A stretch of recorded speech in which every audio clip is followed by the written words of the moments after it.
Bonjour et bienvenue sur ce chapitre 5 de droit dans l'enseignement de spécialité droit-économie en terminale technologique sur les moyens d'exonération. Donc les moyens d'exonération de la responsabilité, c'est le dernier chapitre du thème « Qu'est-ce qu'être responsable ?» On parlera tout d'abord très rapidement des clauses d'exonération et de limitation de responsabilité et on verra ensuite dans les deux autres séances les trois grands moyens d'exonération, la force majeure tout d'abord, puis la faute de la victime ou la faute d'un tiers. Donc on commence par les clauses d'exonération et de limitation de la responsabilité. Une clause d'exonération ou d'exclusion de responsabilité, c'est une clause, donc dans un contrat forcément, par laquelle une personne s'exonère d'avance, partiellement ou totalement, de la responsabilité qu'elle risque d'encourir à la suite d'un dommage. Donc en gros, une clause que vous mettez, si par hasard dans ce contrat une personne subit un dommage, eh bien je m'exonère de cette responsabilité. Vous vous en doutez, dans certains cas, c'est interdit. C'est interdit dans les contrats de consommation entre consommateurs et professionnels. Je vous renvoie sur votre chapitre sur le contrat, où on expliquait que dans les contrats de consommation, vu que le consommateur avait très peu de pouvoir et que le professionnel en avait énormément, il fallait absolument éviter les clauses dans les contrats qui rendait, on va dire, le consommateur beaucoup plus vulnérable. Là, une clause d'exonération de responsabilité, c'est l'une des pires choses qu'on pourrait faire dans ce genre de contrat. Ça voudrait dire que si un consommateur subit un dommage à cause du produit du professionnel, eh bien le professionnel s'exonère de sa responsabilité. Vous comprenez bien que c'est interdit. Deuxième cas, en cas de faute lourde du co-contractant qui revendique l'application de la clause. Donc la personne revendique sa clause d'exonération de responsabilité. Ah non, je ne suis pas responsable, mais cette personne a commis une faute très lourde, donc vu que c'est une faute lourde, qui avait vraiment pour but de nuire à l'autre co-contractant, là, la clause d'exonération, elle ne passera pas. Et dernier cas, si cette clause va créer un déséquilibre significatif entre les parties, je sais pas, dans le cas d'un produit où le risque est quand même très élevé, par exemple, eh bien on ne peut pas mettre de clause d'exonération de responsabilité parce que sinon il y aura un déséquilibre beaucoup trop fort entre les parties.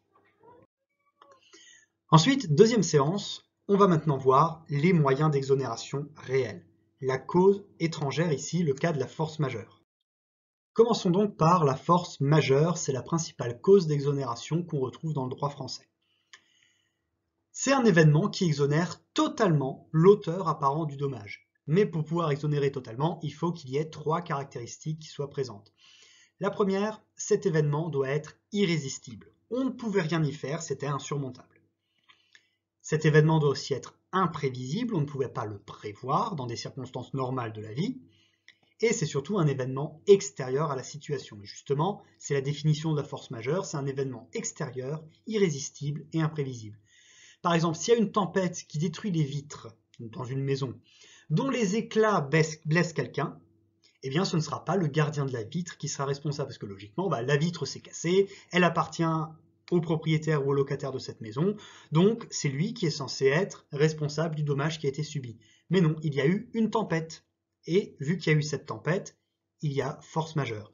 Pourquoi? Parce que certes, la tempête, on pouvait la prévoir, mais on ne pouvait absolument pas prévoir qu'elle allait casser les vitres. Et on ne peut rien y faire contre une tempête. On n'a rien pour contrôler la météo, ça n'existe pas, quoi qu'on en dise, et c'est extérieur à la situation.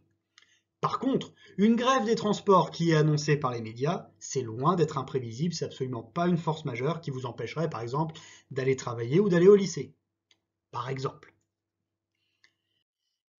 Donc on a vu la force majeure, il nous reste les deux autres cas de cause étrangère, la faute de la victime ou la faute d'un tiers. Tout d'abord la faute d'un tiers, donc le dommage est causé totalement ou principalement par l'intervention d'un tiers. Donc une intervention qui doit être à nouveau imprévisible, qu'on ne pouvait pas prévoir, et irrésistible, on ne pouvait rien y faire. Dans ce cas, le responsable de base du dommage pourrait être exonéré.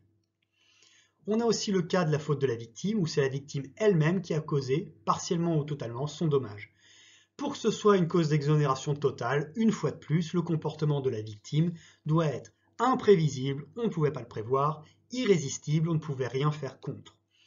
Dans le cas contraire, il peut y avoir un partage de responsabilité, donc une exonération seulement partielle de responsabilité pour l'auteur des faits. Un partage donc. Voilà, c'est la fin de ce chapitre sur les moyens d'exonération. On a fait ça en 5 minutes. Je vous souhaite donc de bonnes révisions et une bonne journée.